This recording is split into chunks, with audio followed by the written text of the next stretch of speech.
Good morning, Yankees Nation. I'm Ken, and you're here with the ugly truth. Uh, Topic for today is, do the numbers lie? This is going to be a completely unscripted show. Uh, last night, last night's loss was a pretty tough pill to take. Uh, Before we get started, I want to give a shout out to the folks that have hopped on. Jonathan was here earlier. Mario Ruiz, FJ, Lou. There are a few more that are lurking in the background. So I appreciate y'all's support. Uh, let's take a quick look at some of these numbers.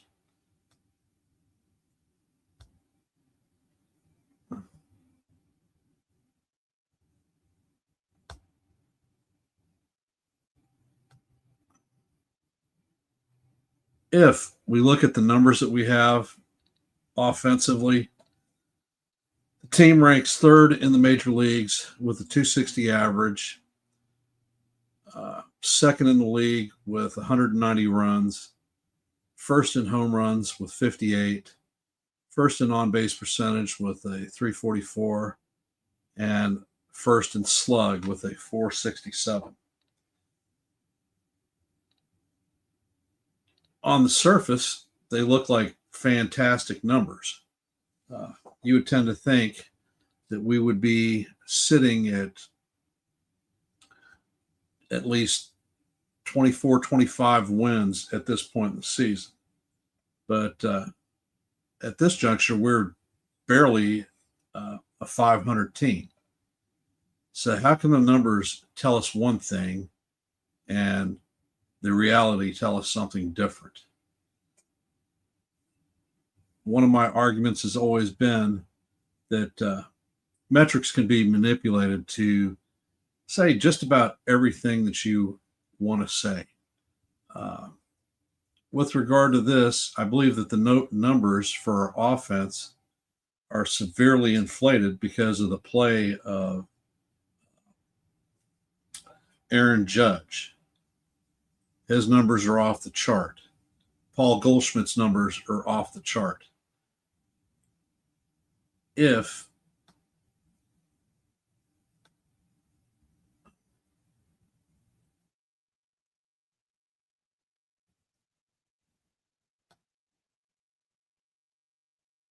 we look at actual batting averages and whatnot for the team, we've got Judge, Goldschmidt, Grisham, Oswaldo Cabrera, Ben Rice that are hitting. Hey, Sean, thanks for joining the stream. That are hitting decent on the season, above league average. But then you look at the other portion of our lineup, and that's, like I said, the top five players are hitting 250 or above.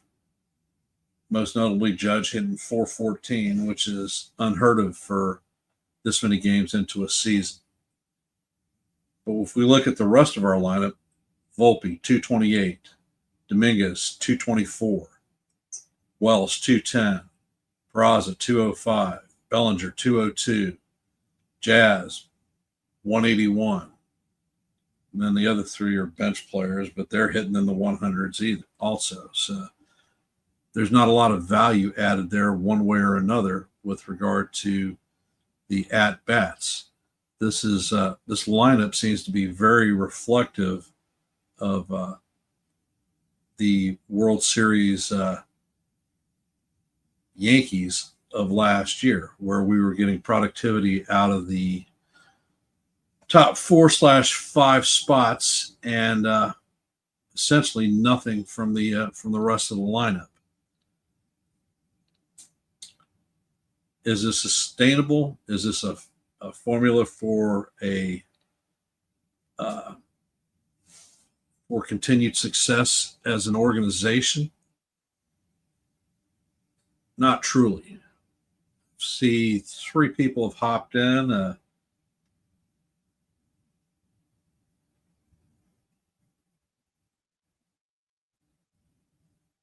I'm going to give a shout out to Sean Browning, John the Beagle Dad, Cold Italian Pizza.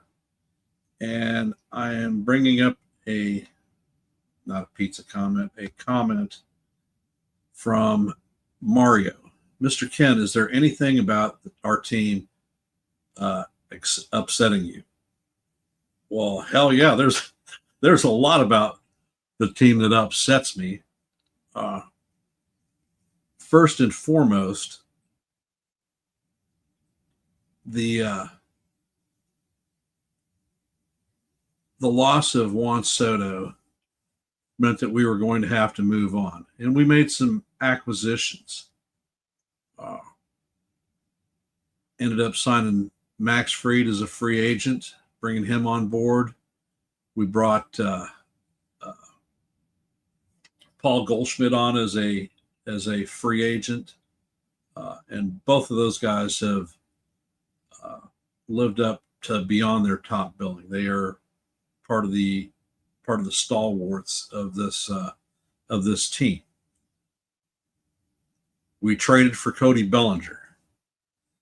Cody Bellinger has brought and has brought defensive excellence to the team, and that's a serious plus. However, his bat is almost non-existent, and one of the big selling points trading for him was his swing and his bat would play well in Yankee Stadium, and that's just not the case. He's not playing well or he's not hitting well in Yankee Stadium. Hell, he's not hitting it well anywhere we go. And he is going to be one of the folks that we need to get his shit in one sock.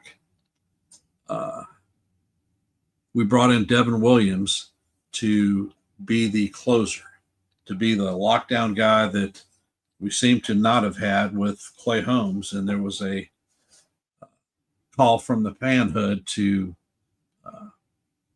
hand Holmes his head on a pike. Well, Devin Williams, granted that he starts out slow, has not been the pitcher that we traded for. He is not pulling even half of his weight, and he is directly responsible for at least 4 losses that we have on the season. If when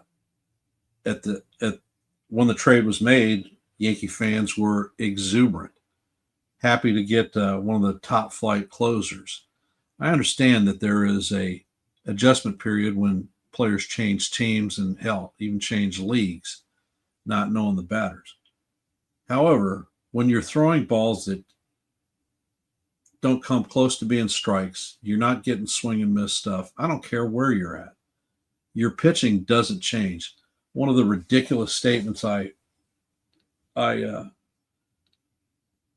keep seeing is he will bounce back in May. Well, we're in May, and he had a few good innings leading up to last night's debacle. One of the things that pitchers cannot do is give up walks, and our history shows that when the Yankees give up walks, those free base runners tend to score. And last night was no different. Fernando Cruz, he was an acquisition via trade, and he was a very good one. He scared the crap out of me in the beginning of spring training because it didn't seem like he could strike anybody out, and he was giving up bombs left and right. But apparently he worked it out, and he's been stable. After Soto left, I wasn't upset because I knew that we would make moves and try to shore up holes. Holes that I don't think that we could have done or filled with Soto's large contract being here.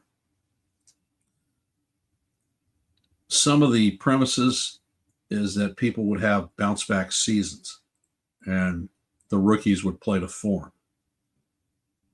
Austin Wells started out hot, but is looking close to the Austin Wells of August and September last year, where he can't seem to put the ball in play.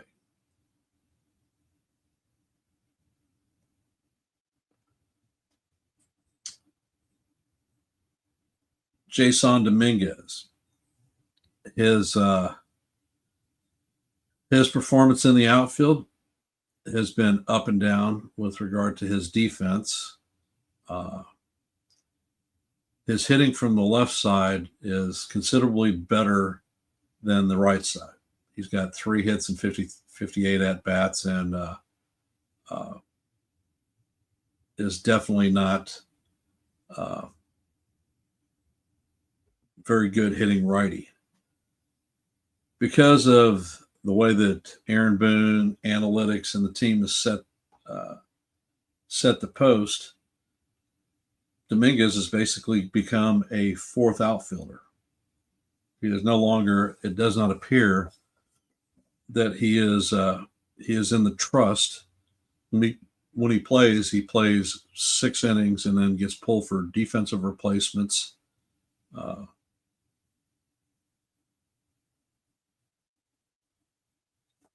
Got a few comments here.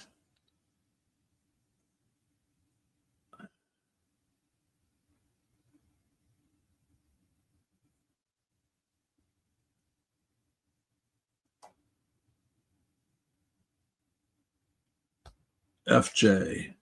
Tim Hill has the same number of wins out of the bullpen than the back end of our rotation combined.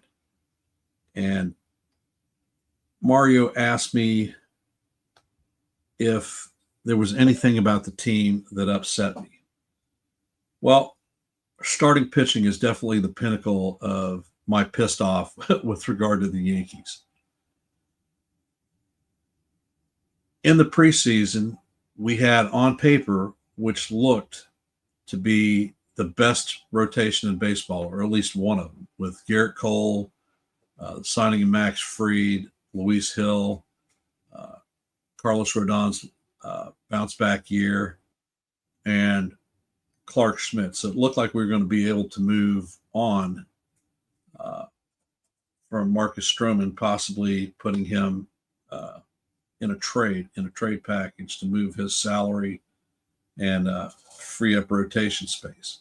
But before the damn season even started, we ended up losing 60% of our rotation, with Cole being shelved for the season, with Hill being out for a significant period of time. Schmidt's back strain. He did not have a full spring training.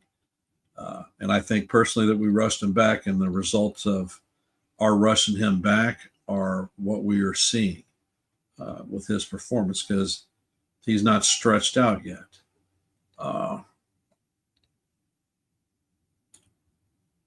We've filled in with young pitchers like Will Warren, who is up and down. Carlos Carrasco, who can't seem to make it out of the 4th inning and gives up a ton of runs. We seem to be out of games before he leaves the game. Marcus Stroman, now on the disabled list,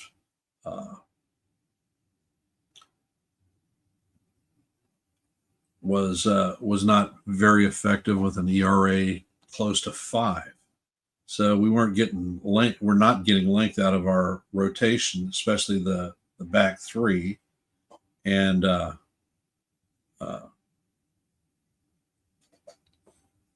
me personally, I feel that is severely impacting the bullpen. The bullpen is designed to roughly get 9 to 12 outs a game. And our bullpen has been pulling 15 plus outs, and it's going to wear on the bullpen. I see a couple of new people have hopped in. Jonathan Shancup and Dev Finch, welcome. Appreciate you. Appreciate you joining the stream.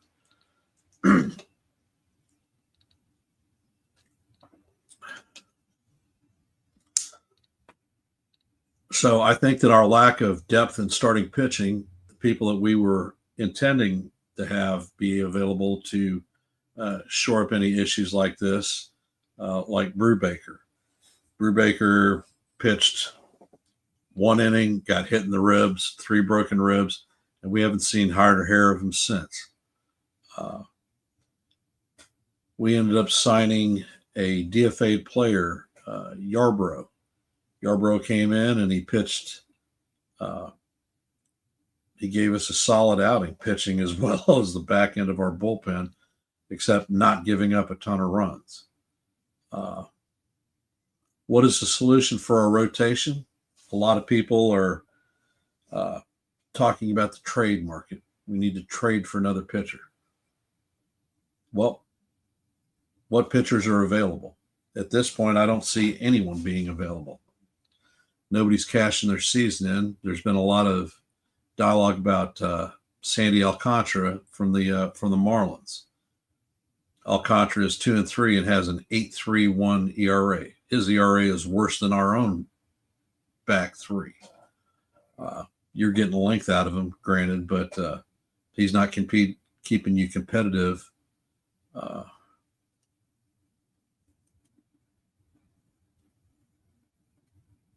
Bring up an FJ comment. Cashman had a chance to do something about the rotation. Could Lance Lynn be worse than Carlos Carrasco? If I remember correctly, Lance Lynn was a Yankee at one earlier season, and he wasn't very good when he was with us then. He's older now, and I don't think he would be any better. I'm going to drop the link so that folks can come up and speak their truth.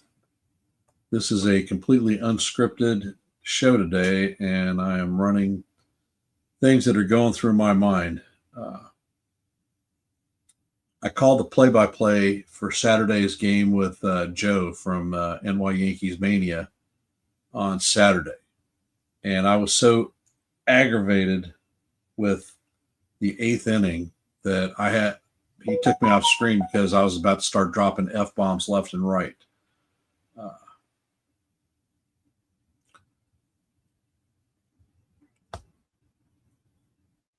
I am bringing a comment up from Jonathan. Yankees must sign David Robertson. Jonathan, I have been advocating reacquiring D-Rob since the trade deadline last season. He is a unrestricted free agent right now. He has not been signed by any team, and I think that he would be a fantastic acquisition to the bullpen. He knows the Yankee pedigree. He's pitched here several times, and he is a quality arm. He had a below 3 ERA last season, and he is a high strikeout volume guy. The guy just straight knows how to pitch, and I don't give a damn that he's 39 years old. Maybe some of that veteran presence is what we need to see.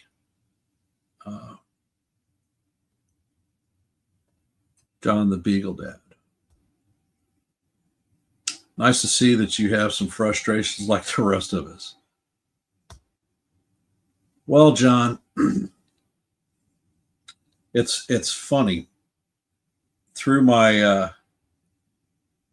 career in the Navy, there were a lot of times that decisions were made, things were done that pissed me off, and I was quite aggravated. But the long and short is, for the good of the Corps and whatnot, you don't show your frustration and aggravation in public. You hold that for private.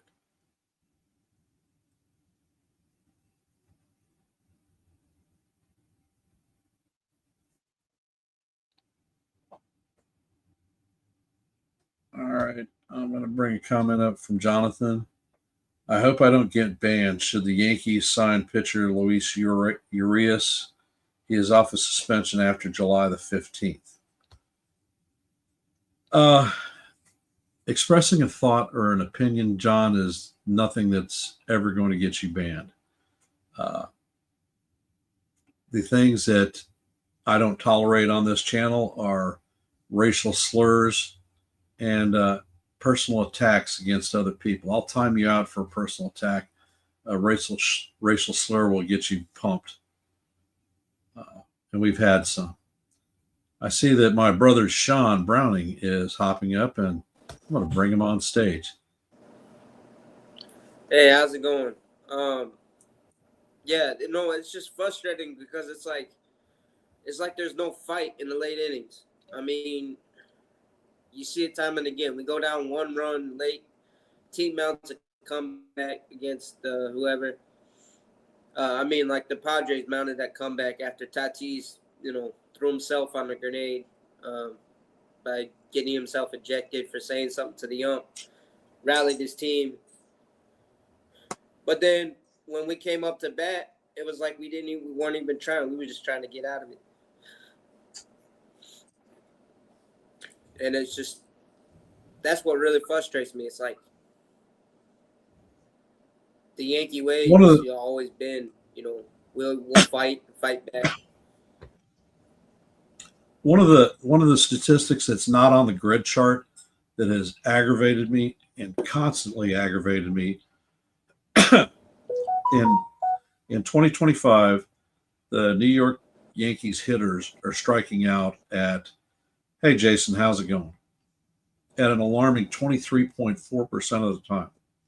This places our team at 27th in the major leagues with that ridiculous strikeout rate. 27th for a team that was built to be less home run centric and more contact oriented. I see Jason from 161 River Ave hopping in. Thank you, brother. Appreciate your support.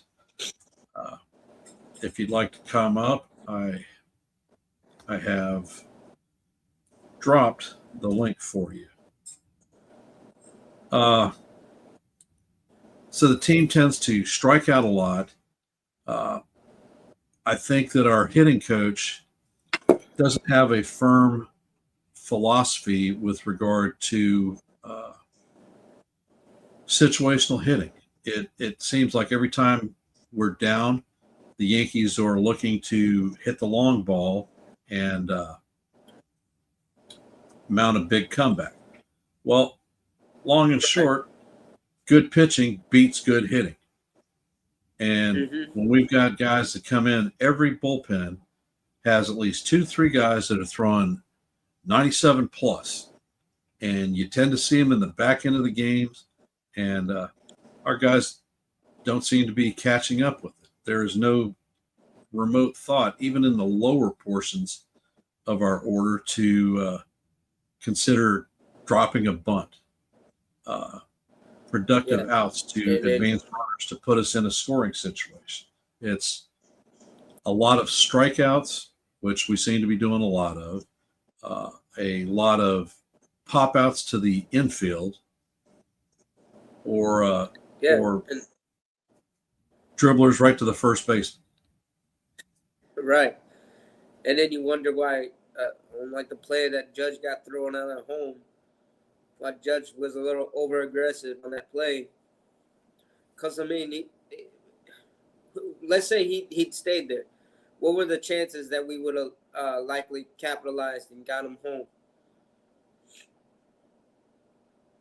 With 1 out, runner on first and third. Good question from John the Beagle Dad. Who do you blame for not bunting more, hitting coach or Boone? Well, it's a combination. First of all, the times that we've seen players attempt to bunt for the team, I see Jason in the background, and I'm going to bring him up. They haven't been very good at it. They're not making solid contact, and they're not actually laying bunts down. They're popping it out, or they're missing it. So what do Yeah. you think? What I didn't hear what you're asking. Sorry, I was trying to log in. Who Oh, no, who do you no blame problem. more Who for do I not blame more? bunting? For Yankees not bunting. The Yankees not The bunting? hitting coach. Yeah, the hitting coach, manager, Aaron Boone, or the players. Who were they going to bunt? Well, Volpe, for instance, he went up the other day and popped a bunt behind the backstop, and then second attempt he actually missed the bunt. Uh, but it's various players. I don't think I remember seeing an actual successful bunt this season. They don't bunt much. I don't know. I don't really honestly know many teams that do bunt much. No. I mean, you seen when Tyler Wade for the Padres tried to lay down a bunt and he nearly popped 2 foul. So Yeah. you know, The fact and then the fact of the matter is, I don't look for somebody to blame. well, you know, and then The numbers that we have, on the season, look fantastic. I mean, as far as hitting stats, we're either first, second, or third in every category. Except for situational hitting and stealing bases. So, and you brought up situational hitting. That's a good point too, because and that bunting is a part of that. But I honestly don't know how often teams practice bunting at this point. Right? There's so much reliance on situational hitting and trying to move the runner over and so on and so forth. And is the guy fast enough to make it to first on a bunt? Are the fielders good? Right? I think there's so much that factors into bunting that probably not utilized as much as I think people could. But like, if you have a guy that's super fast, then it makes more sense to bunt. Also, if you're, I think it's a better idea for guys that are lefty to bunt instead of guys that are righty, because you happen to be closer to first base than the guys that are hitting righty. Right. So I think there's little intricacies that need to be factored in when it comes to bunting. But one of the teams that I tend to watch a lot with my son are the Diamondbacks, and the Diamondbacks, they definitely utilize the bunt, and they're generally a very good situational hitting team. They have productive outs and advance runners and score runners when they are sitting at the pinnacle of third base with less than 2 outs, which is a disease that we don't seem to have. No, I mean, who are our speed guys on our roster right now? Chisholm, we got Volpe and Jack. Chisholm is on the IL with an oblique. Bellinger, we got Volpe. Dominguez has got some speed. Bellinger too. Bellinger's got speed. Peraza, he's got some speed. Vivas, but he just got called up. But outside of that, I mean, we're definitely not going to bunt with Judge. Grisham's got speed too. But the way he's hitting, are they going to bunt him? No. So that answers your question, Mario. Hopefully that answers your question, Mario Ruiz. I think I didn't see your comment. Okay. But I think, really bunt. It's a legitimate question. Who are you going to bunt and why? Yeah. A righty or lefty? And then this has to be factored into the question. And who do you have on base? Is he fast enough to make it to second? The bunting is just a dynamic of situational hitting. Yeah, and then the Diamondbacks have a lot of fast guys who also hit from the lefty side. Yeah. They're better positioned to bunt well. So, I'm glad they take advantage of that. That's good. That's good. Plus, a lot of our guys hit the ball so hard. You try to bunt with that, it might be a missile.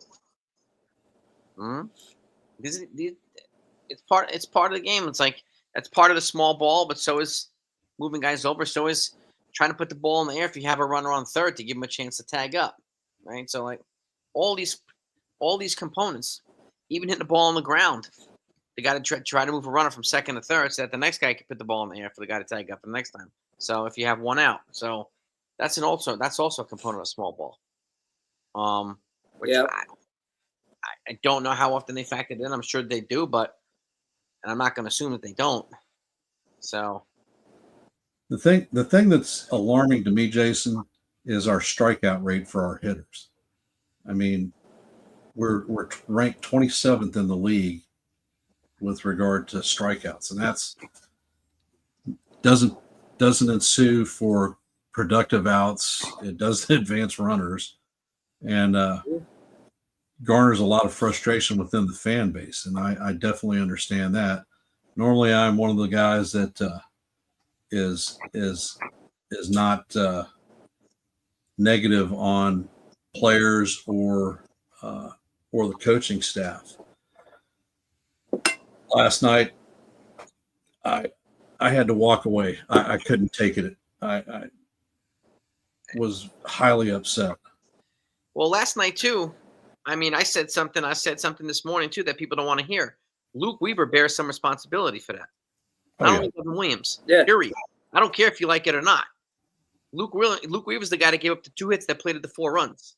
Not Devin Williams. Right. Now, it did not help that Devin Williams walked those guys. No, it did not. But Luke Weaver didn't do his job either.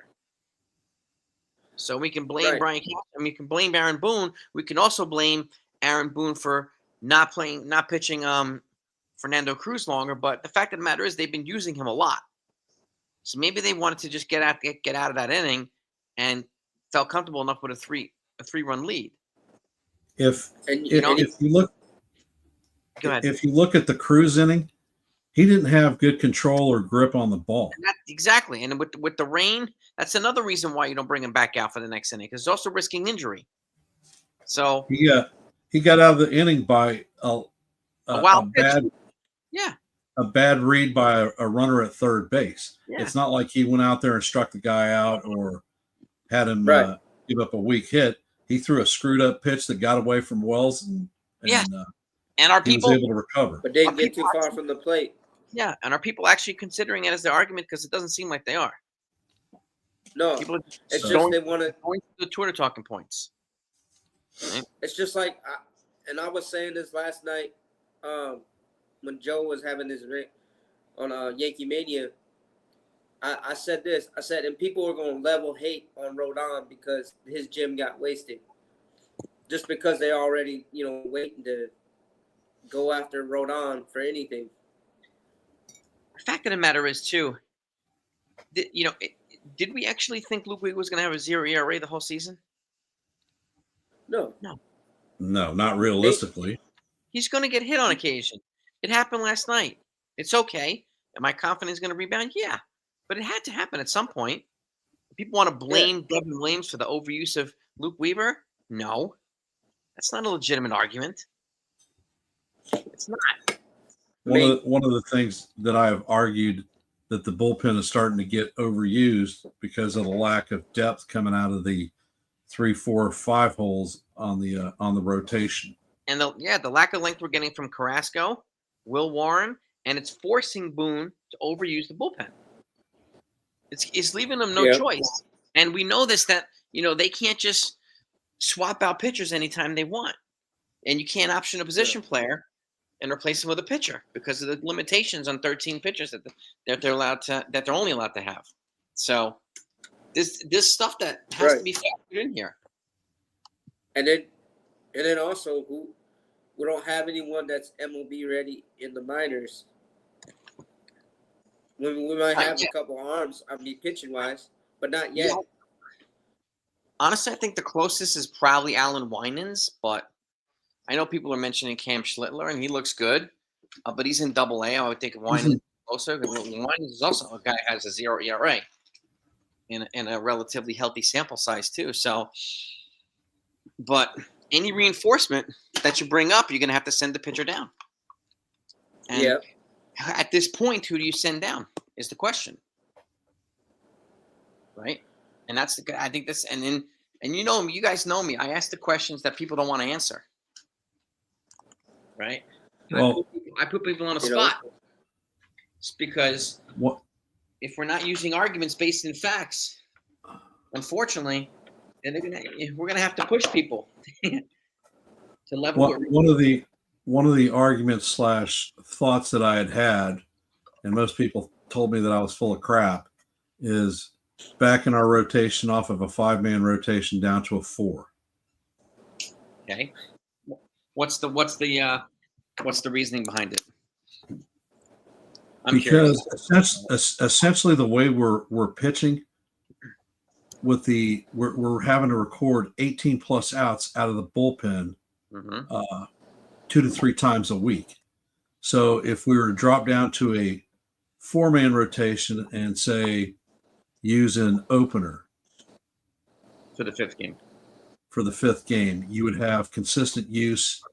You'd probably have, I mean, Yarborough came in and did a fantastic job as an opener for us. 4 good innings. He's a solid starter, or he was a starter before that moved into the bullpen. So he has the experience and could do something good for us. He could. And this is where, And I mean, sorry, go ahead, Sean. well, I was saying, and even in that theory, you could have Yarbrough and Carrasco cover bulk of inning on those games. Carrasco coming out of the pen, Yarbrough like being the opener, and then you can piece together. So then that way you're not taxing the guys like Weaver, and our high leverage guys. Mm-hmm.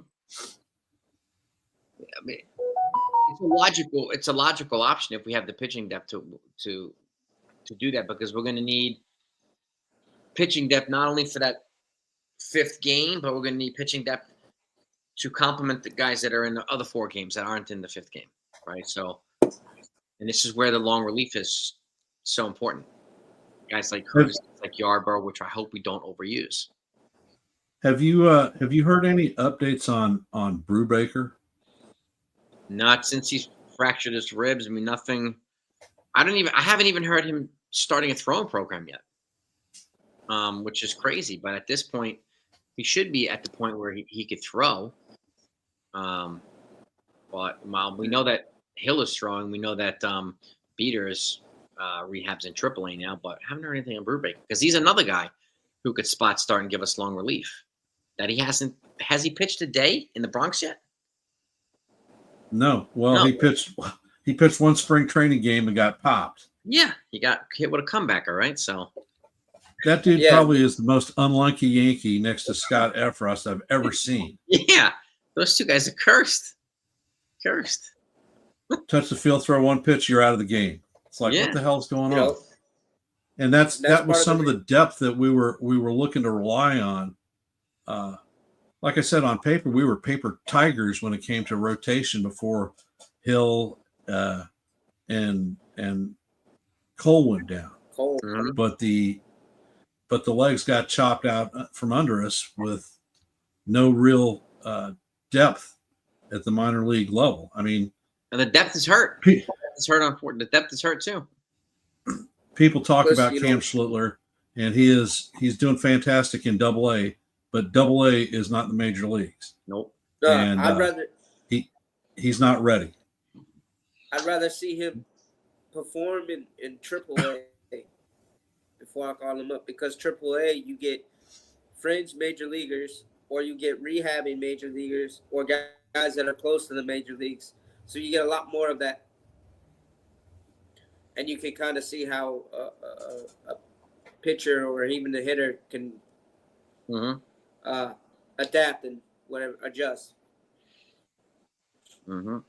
And I understand the argument too, Mario, with demanding results. I get that, but do we ignore reality while we're demanding results? Because I don't think that's a good idea. I mean, there's a lot of people subscribing that we go out and make trades for starters and whatnot, but there are no starters available, and that are worth people. Yeah. The people that are out there that folks want to trade for, Sandy Alcantara, he's rehabbing, coming off of Tommy John, and he's not pitching well. He got lit up by the Dodgers, didn't he?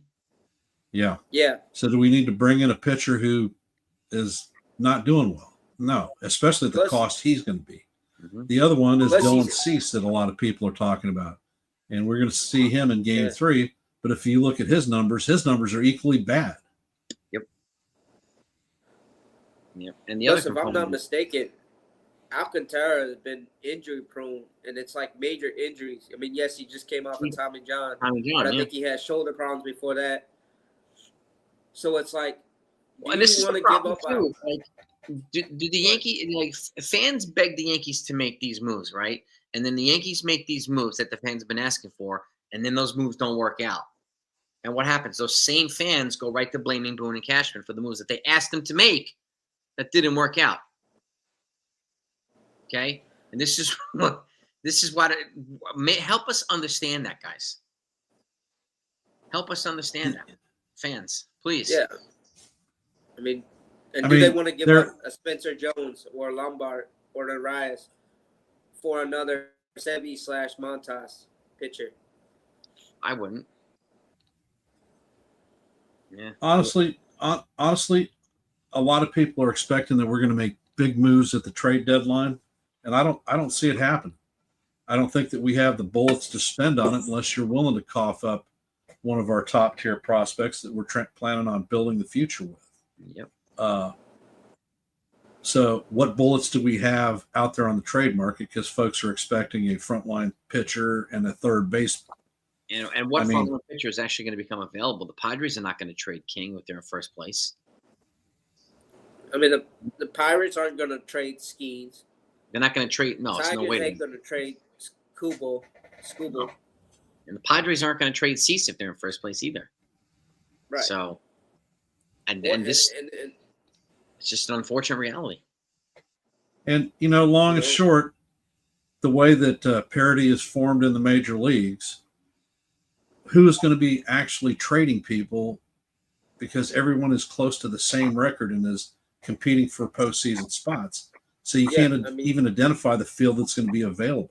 Yeah, we have no idea. It's too early. It's too early to tell. That's just a fact that people don't want to hear it, but it's too early to tell. But then Yankee tax is real. Yeah. People expect more from the Yankees. It happens. Yeah, so. And I mean, like if the Braves were to possibly entertain trading Spencer Strider, who's their ace,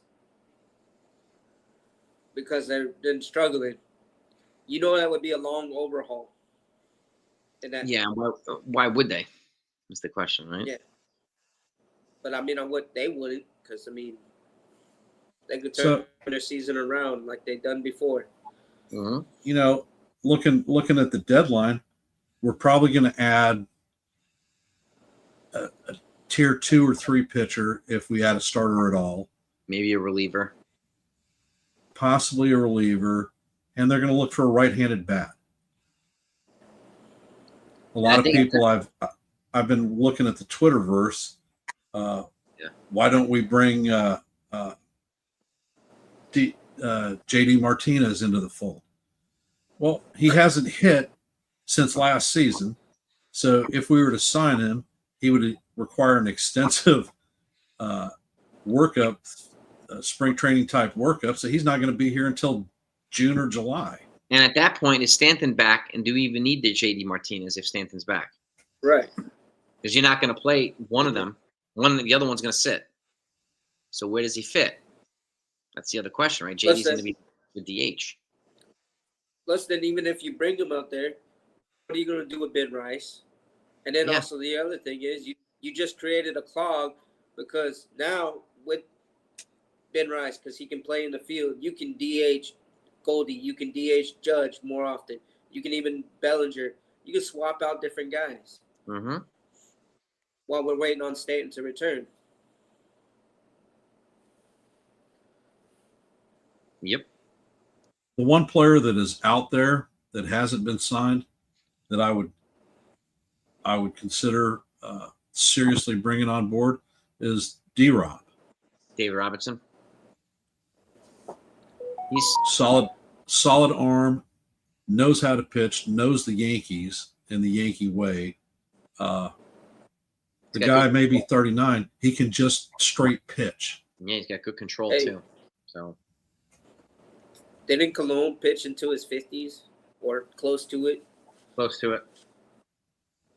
Yeah, close to it. I mean, yeah, DJ's coming back too. So, I mean, they're going to, at the very least, and let me know if you guys agree with me on this. Like, the way I see it when it comes to DJ and Stanton is if they're not healthy and productive enough to be better than the guys that are up here already, then I don't want them up here. No. We're gonna pay their contracts regardless, one way or the other. So you can either call them up and send somebody out and have them play, or have them not up here and have whoever is the better producer should be the one that's up here because they're paying their contract regardless. Right. The long and short, Pablo Reyes' days in New York are numbered. I think Peraza's days are numbered too. He has a limited number of. He has no options.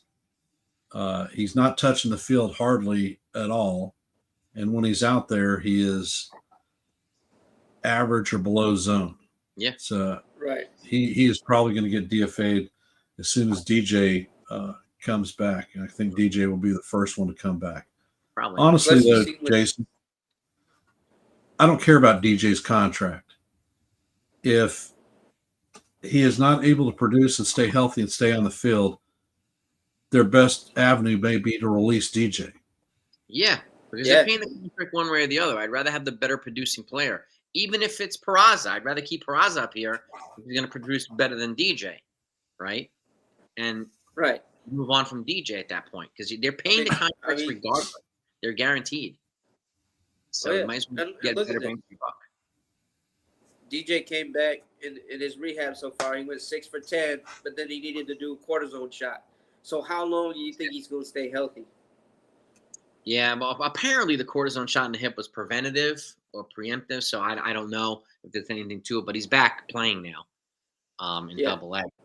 And now it's him. He's over there with Spencer Jones and George Lombard. So, but that's the question. Is he going to play it well? Looks like AAA is a question. It looks like he is slated to return during our West Coast trip. That's what the against the Athletics. Yeah, that's what the rumor we're hearing is. We'll see.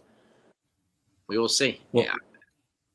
But did you catch the pregame interviews yesterday? No. They had Stanton out there on the field. He was running. I saw that. I did see that. At a decent clip, and they said that he's taking live batting practice with the team. Yeah, I saw some live footage while he was doing it like during the day, earlier in the day. So his return may be sooner than anticipated. Also, I'm guessing it's probably going to be June. I'm thinking sends me stuff with the live stuff. Yeah, I think with Stan, it's going to be more like as soon as the pain in his elbows is more manageable and he can deal with it, he'll start his rehab deal. And then, but a player like him, he could take a few swings and be like, I'm ready. And they'll be like, yeah. Yeah, with Stanton, to me, I look at a triangle, right? He's hurt, then he's sucks for a while when he comes back, and then he's unstoppable. And then he gets hurt again at some point. Then he sucks. Right. Then he's unstoppable. Those are the three legs of the Stanton triangle. I don't know if you guys notice the same thing or disagree, but that's what I see every year with Stanton. Without a doubt, Jason. That right. Last year was the albatross. Yeah. Oh, I see we have Jonathan hopping in, so we'll bring your minister of valuable information up. Hi. Oh, there he is. Yeah, like what? Two IL stints last year. Look at this guy with the scruff too. Super duper manly over here. I haven't shaved in a few days. Dang, look at these old guys. This is like Magic Mike right here. Magic Mike. Well, no, just don't ask me to do anything further. For the screen. But I definitely. In regards to that Magic Mike. And that's Ken's job. He's going to do the dancing. So.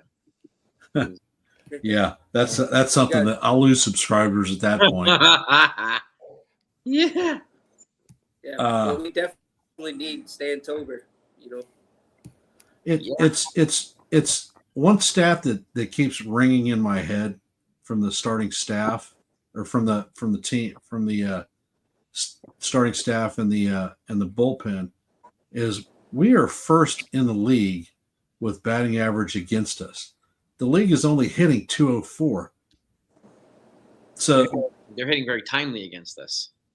Did you read what Gary Phillips just posted? No, what did he post? He said Carlos Rodon knows what Devin Williams is going through. It's why he wants to chat with Williams about the struggles and booze. Carlos Rodon, I can definitely relate to him. Well, Maybe I need to be a better teammate and approach him. maybe the fans wanted Carlos Rodon eaten by great white sharks 2 years ago. Remember that when he was not pitching well? I want him dead. I want to trade it to Iran. Let's trade him to Guam. Remember all that stuff? Well, maybe he look. Williams is brand new. He's getting he needs to get through his Yankee hump. Every guy that we get that doesn't come off to an immediate great start, the majority of fans want to put on the 4 train and go to Queens, but go to JFK, but. You have to give some of these guys time. They have to adjust to New York, and not everybody can handle New York. And also, Jonathan, I'll say this. I said it to these guys earlier. You weren't here, but yeah, Devin Williams did not help last night, but Luke Weaver didn't do his job either. No. He's the guy that gave up the hits. They gave up to score the 4 runs. He gave up the hits, not Devin Williams. Yeah. People don't do that, but it's true.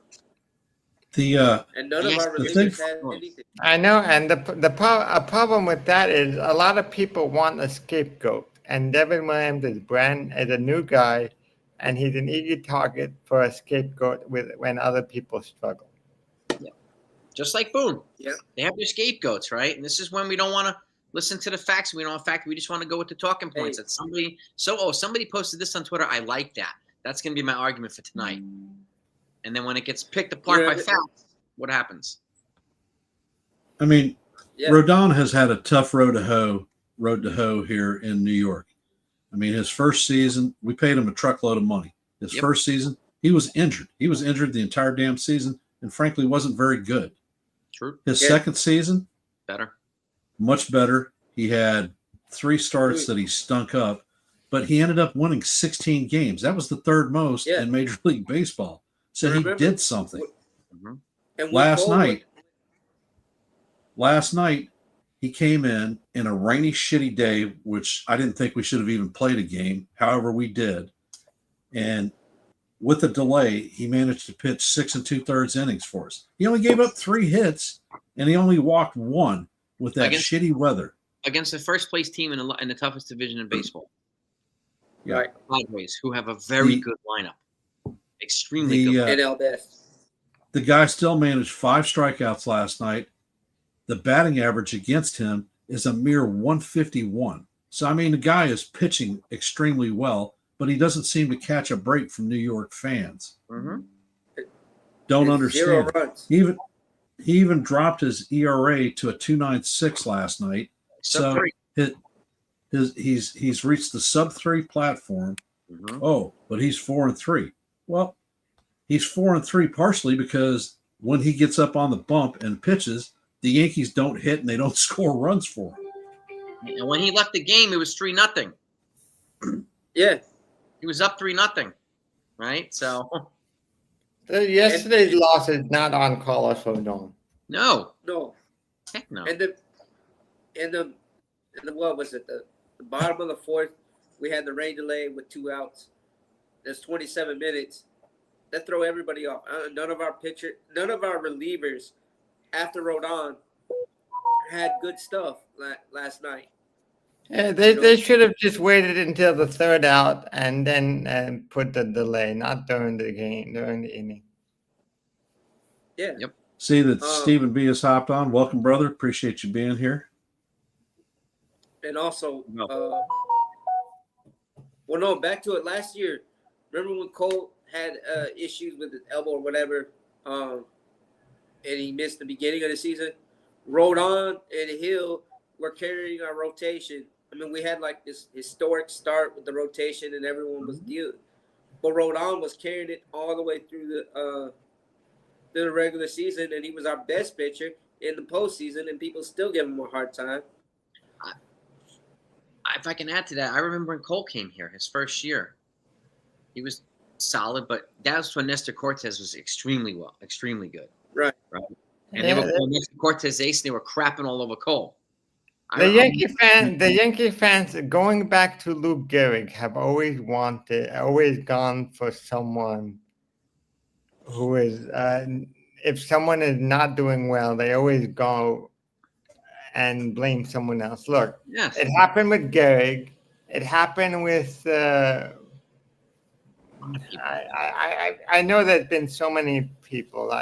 You can think of all the players that happened that turned out to be great players. Well, yeah. Well, Maris took the brunt of New York too. It happened with Mantle. Mantle when he came before Maris came to the team. If Mickey Mantle had a bad game, they would criticize him, even though everybody loved him. Mm-hmm. And he was playing hurt. If Mantle had today's science, he probably would have not been hurt so much. And yeah, but he still drank a shitload. So. Yeah, he did. He drank a lot. so his drinking probably didn't help things out with him either. Well, his first injury was in the World Series from a storm drain in the field. Yeah. So who put the storm drain in the field that runners can go? Maybe that was the first sign for the Yankees. Maybe it's smart to move the fences in. You got a guy who can hit 500 feet home runs, 450 feet home runs. Why don't you move it in 50 feet so we can get more home runs in the stadium, and that way you can feel more. You can add more seats in the outfield. Yeah. Oh yeah. I mean. Yeah, but you remember back in those days too, the monuments were actually in the field. Yes, and why? Looking back at it now, why were they on the field? Why didn't someone have the thought saying maybe these monuments should be behind the wall? We can put a wall in front of the monuments, and there we have what you have now, where the fans can actually go and look at the monuments up close. Why didn't they think about that in the 50s? Well, no, but every park back then, except for Fenway and Wrigley, were big parks. But Fenway and Wrigley were built. But even Fenway moved the parks in for Ted Williams. Yankees should have done the same thing for Mickey Mantle. Yep. Fenway Park used to be much deeper when Ted Williams, before Ted Williams. Yep. And if I could respond to Lou here, who says Yankees fans want what they pay for.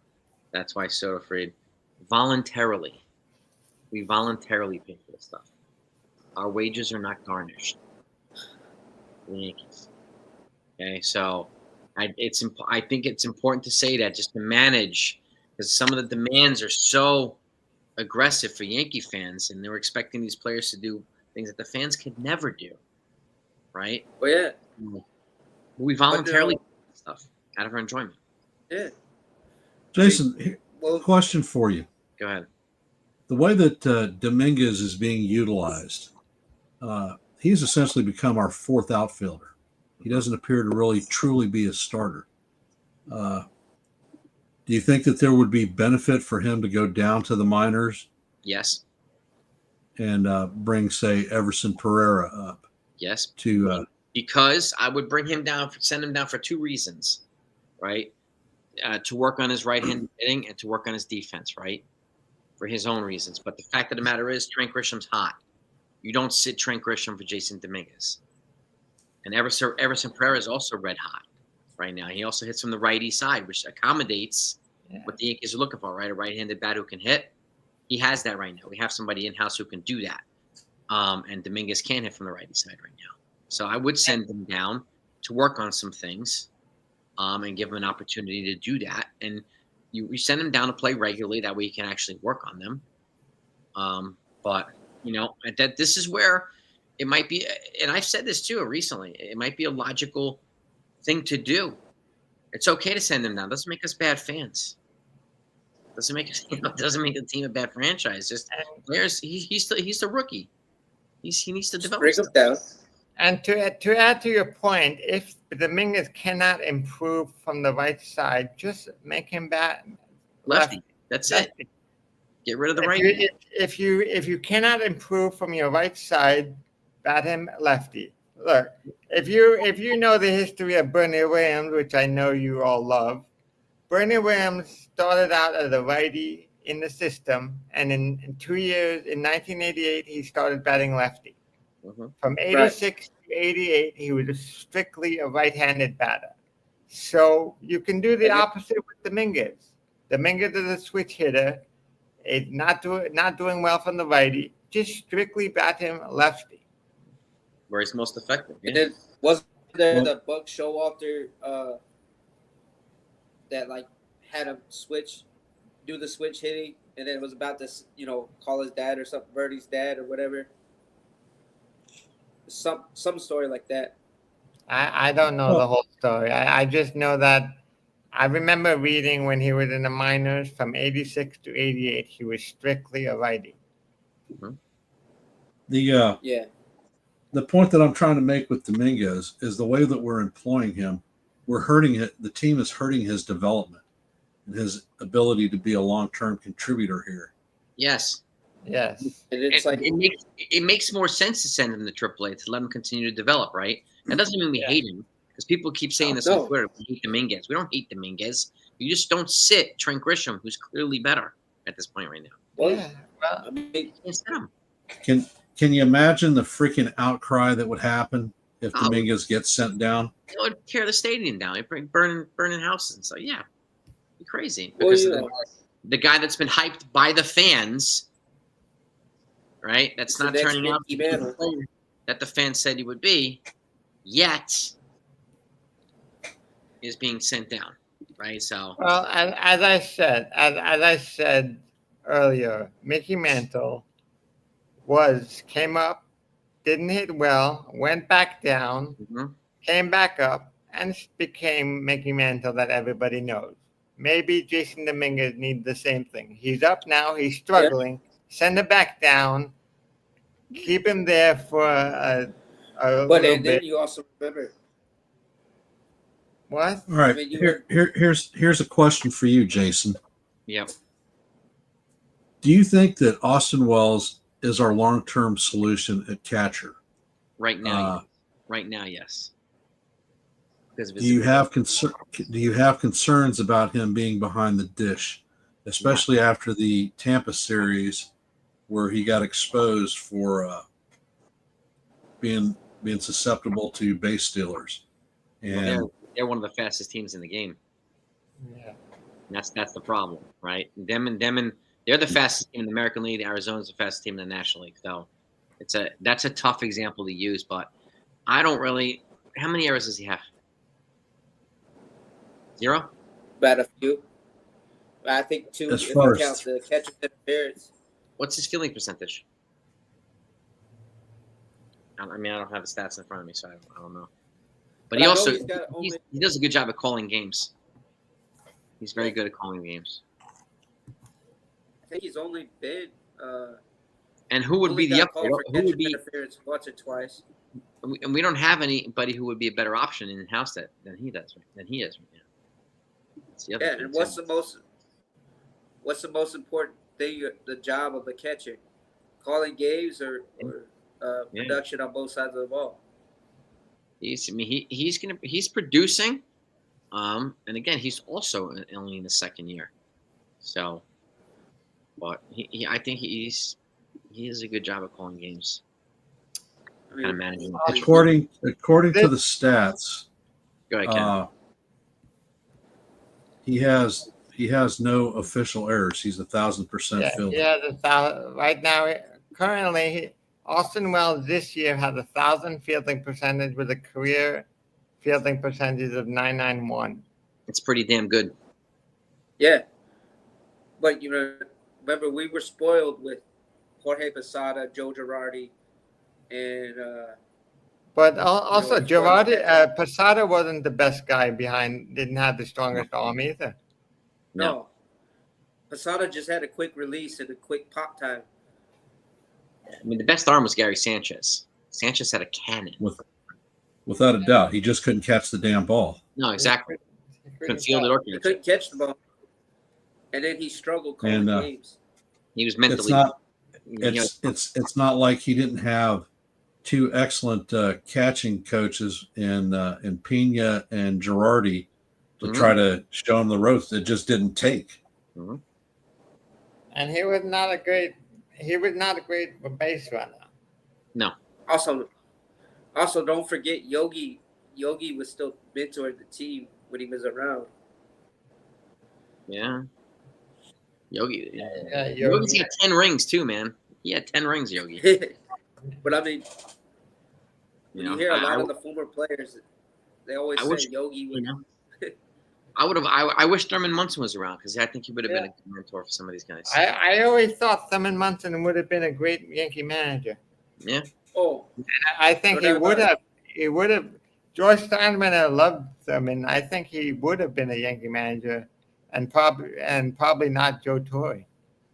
well, and Imagine- then also, Imagine You're also- if Thurman Munson was the manager of the '96 through 2009 Yankees. Yeah. No kidding. well, what if we had Elston Howard? Like if Elston Howard had died in '85, he was a great coach. I think Elton Howard also would have been a good manager. But Well- He's a great coach. yeah, Captains seem or catchers seem to have a good trend as being managers. They have, especially ones that played at the major league level, they have the perspective of pitching constraints, and They're they're essentially a field general. Well, they're the only player on the field that sees everything. Exactly. So here's the question: is there any possibility of Boone not being back next year? It all I mean, depends on how. It all depends on how, really. I mean, Hal's already extended him. Hal likes him. The question is, if you replaced Boone, who are you going to replace him with? Brad Osmus. I think you have Osmus there. He's a coach. He's a former Yankee farmhand. I think he's the next guy after Boone. What's the criteria for But them then- moving on from Boone is the question. Well, that depends on this season. That's if they miss the playoffs, for example. I don't know. Well, I If mean, they- they already extended All him, of that scenario is based on the Yankees having a poor season this year. Well, it's also are they missing the playoffs because of injuries or performance? I don't know. That's different. You got guys Well, that bludgeon from injuries. That's different than This is all a hypothetical question. yeah, and it's that's what I'm looking at too. I mean, Yankees you're are- looking at it. The guy has what, the sixth highest win percentage as a Yankee manager. Yeah. sixth highest He's winning, taking it. 10th highest percentage in baseball history. He has the highest winning percentage in history of all the Yankees managers. And Yeah. he took the team to the World Series after a 15-year drought. And because we have a lot of players who are injured and new guys coming in that aren't performing up to standards, that Boone will lose his job. He took I don't see and it he said- happening. He took him to the And he said ALCS with Donaldson and IKF. Right? We had a subpar roster. had a Took him few to the seasons- ALCS twice. Yeah. So, he's better than people think. He's had a few seasons of 100 wins. Yes, he has. So The team that he had last year was probably the most talented team that he's had in his entire career as a manager. and he went to the World Series. Well, And they still had here's another question. If you have a fully healthy Cole on this team, are they in the current position they are in now? They're better. They're better No. because you got three pitchers that will give you consistent depth in You're games essentially- and quality starts. You'd be replacing Carrasco with Cole. Right. Yeah.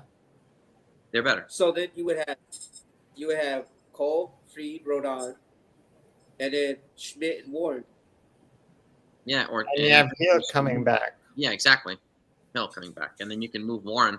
You can either move him back down to continue to develop, or long relief or something like that. So Yeah. The Yankees pitching is out of whack because Cole is out. That's just reality that the fans have to and consider when that's they. not Boone's fault. And it's not. Yes, it's No. not his fault. And it's not He's still on the bench, helping guys in any way that he can, but he cannot pitch. Just like it wasn't AJ Right. Hinch's fault when Justin Verlander got Tommy John.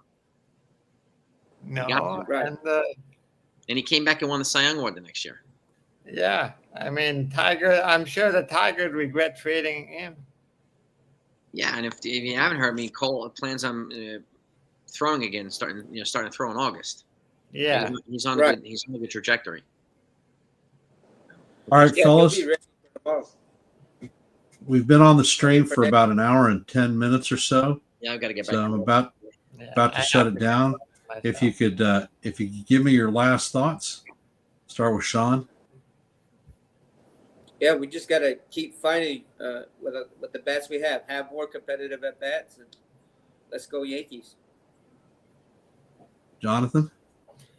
Well, today's game, assuming they get it played, is going to be a very tough game with King.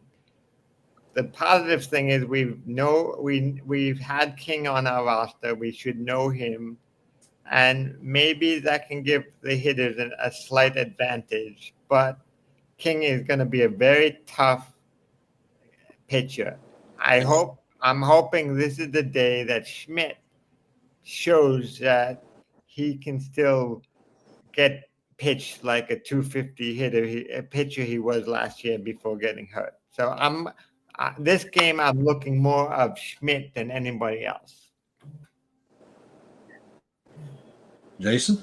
I also want to see how Schmidt does against Jackson Merrill, who's back tonight in the lineup. He's back off the IL. Their stud outfielder. So I'll just say this: it's okay to say that players that you like have a bad day. It's okay to say Weaver had a bad day yesterday. Doesn't make you a bad fan. I encourage folks to be patient, and it is a long season. It's not making excuses, but this is the longest season of any professional sport in the world. Right? 162 games. Basketball has half the amount of games. Football, 10% of the games. It's the longest season in the world in the sport. So, and we are only 20% of the way through. So I encourage folks to exercise patience. I think we'll be okay. I do think they'll have to make some moves, and I do think they will make some moves. What moves, I don't know. But hang in there, guys. And I'd like to thank Sean, Jonathan, and Jason for hopping up and supporting the stream, and all you folks that are out there in the chat. If you haven't, please hit the like button, subscribe, and after the stream is over, if you have questions or comments, feel free to put them in there, and I'll do my best to answer them. And I will end with my traditional "Let's go Yankees." Have a great afternoon, folks. Let's go. Bye.